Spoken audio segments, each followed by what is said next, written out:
हे दोस्तों, क्या आपको कभी किसी ने बुरा भला बोला है या फिर आपकी बेवजह निंदा की है? ऐसे में आपने उस व्यक्ति को क्या रिस्पॉन्स किया था? क्या आपने भी उसे उल्टा जवाब दिया था या फिर उसे खरी खोटी सुनाई थी, लेकिन उसके बाद आपका मूड सारा दिन के लिए खराब हो गया? या फिर रात को आपको तो ठीक से नींद भी नहीं आई होगी? हम में से ज़्यादातर लोगों के साथ ऐसा ही होता है। हम ऐसा बर्ताव इसलिए करते हैं क्योंकि दूसरे इंसान की गलत बातों से हमारा ईगो हर्ट हो जाता है और हम भी दूसरे इंसान को उल्टा जवाब दे देते हैं ताकि वो भी हर्ट फील करे। लेकिन कुछ लोगों को आपने देखा होगा कि किसी के भी बुरा बोलने पर या फिर कुछ भी गलत कहने पर उनके ऊपर ज़्यादा प्रभाव नहीं पड़ता और ना ही वो कुछ इस बातों पर कुछ रिएक्ट करते हैं, बल्कि स्माइल करके पहले की तरह अपने काम को करते रहते हैं। कुछ लोग तो डरपोक होते हैं और इस वजह से अपने काम को ऐसा करते हैं, लेकिन कुछ लोग होते हैं जो अपने ईगो को कंट्रोल करना सीख जाते हैं और इस नेगेटिव लोगों की बातों पर उनके ऊपर जरा भी इफेक्ट नहीं पड़ता है। ऐसे में उनका मूड हमेशा ठीक रहता है और फालतू लोगों के चक्कर में अपनी एनर्जी को वेस्ट नहीं करते हैं। अगर हम भी अपने ईगो को कंट्रोल करना सीख जाएं ताकि हम भी कभी हर्ट फील ना करें। तो फ्रेंड्स, आज इस वीडियो में मैं आपको ego is the enemy book से कुछ ऐसे इंपॉर्टेंट लेसन को शेयर करने वाला हूँ। Lesson number 1, 3 place of ego.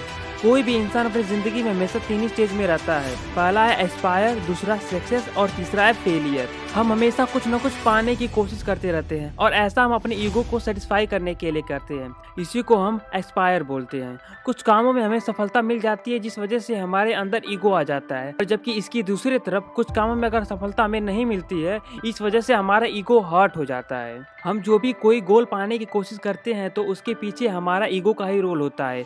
हम चाहते हैं कि हमारे स्टेटस दूसरों से हमेशा आगे ही रहे। हम अगर एक दिन सफल हो जाते हैं और विनम्र नहीं रहे तो हमारे अंदर ईगो आ जाती है, लेकिन इससे समाज में हमारी इमेज बहुत ही ज़्यादा खराब हो जाती है। जैसे गुस्सा और खुशी चेहरे पर दिख जाती है, ऐसे ही हमारा ईगो हर एक किसी इंसान के व्यवहार से पता चल जाता है। लेकिन लोग इगोस्टिक पर्सन को पसंद नहीं करते हैं और देर सवेर आते आते ऐसे इंसान का अहंकार टूट जाता है। बहुत से पॉलिटिशियन इसका एग्जाम्पल है।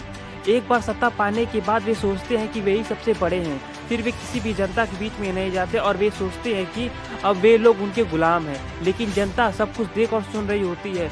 कितनी बार बड़े से बड़े अहंकारी नेता अगले चुनाव में बहुत बुरी तरह हार जाते हैं।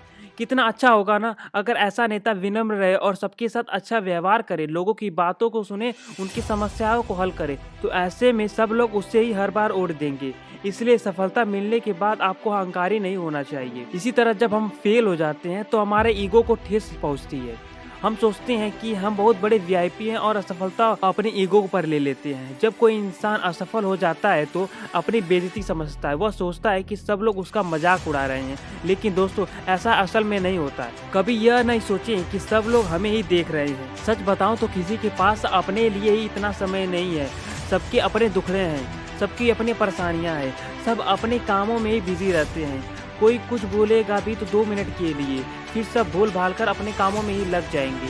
टीवी की न्यूज़ को देख लीजिए, किसी भी सेलिब्रिटी की न्यूज़ आती है तो 2 या 4 दिन तक बहुत ज़्यादा हल्ला गुल्ला और काफ़ी ज़्यादा शोर शराबा होता है, लेकिन समय को बीतने के साथ साथ ही सभी लोग इस बात को भूल जाते हैं। इसलिए ऐसा न सोचकर अपने काम में लगे रहें और अपने काम के बीच में अपने ईगो को ना लाएं, और इसी के साथ आप ना ही खुशी से पागल हो जाए और ना ही गम में डूबे रहें। दोनों में आप अपना बैलेंस बना कर रखिए। अब बात आती है कि हम अपने ईगो को कैसे कंट्रोल करना सीखें। अपने ईगो को कंट्रोल करने के लिए इस बुक के ऑथर ने काफ़ी सारे टिप्स एंड रूल्स बताए हैं। पहला है साइलेंस। अगर कोई आपको क्रिटिसाइज करे, अगर आपको कुछ बुरा भला कहे, तो आप शांत रहकर सिर्फ अपने काम में ही लगे रहें और उसको कुछ भी आर्गुमेंट या फिर उससे कुछ बहस ना करें। आर्गुमेंट करने से आपका कीमती समय फालतू में बर्बाद होगा और इससे आपका मूड भी स्पॉइल हो जाएगा। इसलिए ऐसी सिचुएशन में हमेशा साइलेंट ही रहें। वैसे भी कहा जाता है silence is good for your health. इसके बाद दूसरा रूल आता है इमेजिनरी ऑडियंस। कभी भी यह ना सोचें कि आप कोई सेलिब्रिटी या फिर वीआईपी हैं और सारे लोग आपको ही देख रहे हैं, जिससे आप हमेशा दूसरों की नज़र में अच्छा बने रहना चाहोगे। थोड़ी सी भी सफलता या कोई भी त्रुटि हो जाने पर आप गुस्से या शर्म से भर जाओगे। इसके बाद आप ऐसा काम करने लगोगे जिस वजह से आपकी सफलता आपसे कोसों दूर तक चली जाएगी। मान लीजिए कि आपने अगर कोई नई ड्रेस पहनी है तो यह न सोचते रहें कि लोग आपकी ड्रेस को ही देख रहे हैं। अगर कोई इंसान आपकी ड्रेस की तारीफ करे तो आप सिर्फ थैंक यू बोलकर अपने काम में ही आगे बढ़ जाएं। लेकिन किसी ने आपका अगर मजाक उड़ा दिया तो बेइज्जती फील ना करें, बल्कि उस इंसान को भी थैंक यू बोलकर अपने काम में ही लगे रहें। किसी भी इंसान को अच्छा या बुरा बोलना होता है तो वो बोलता ही है, लेकिन सिर्फ थोड़ी देर के लिए। उसके बाद वह खुद अपने काम में बिजी हो जाता है। इसके बाद अगला लेसन है यूथमा। यूथमा का मतलब होता है कि बाहर के इन्वायरमेंट को अपने काम पर कोई असर ना पड़ने देना। मान लीजिए कि कोई डॉक्टर ऑपरेशन कर रहा है और बाहर कोई झगड़ा हो रहा है, तो क्या डॉक्टर को ऑपरेशन छोड़कर बाहर जाना चाहिए या फिर बिना परेशान हुए पूरा ध्यान लगाकर अपने ऑपरेशन को करना चाहिए? ऐसे ही आपके आसपास कैसा भी माहौल क्यों ना हो, आपको उससे कोई भी फर्क नहीं पड़ना चाहिए। मान लीजिए कि आप एक खिलाड़ी हो लेकिन गरीब परिवार या फिर बैकवर्ड एरिया में रहती हो, तो फिर सिर्फ अपनी ही प्रैक्टिस करते रहे।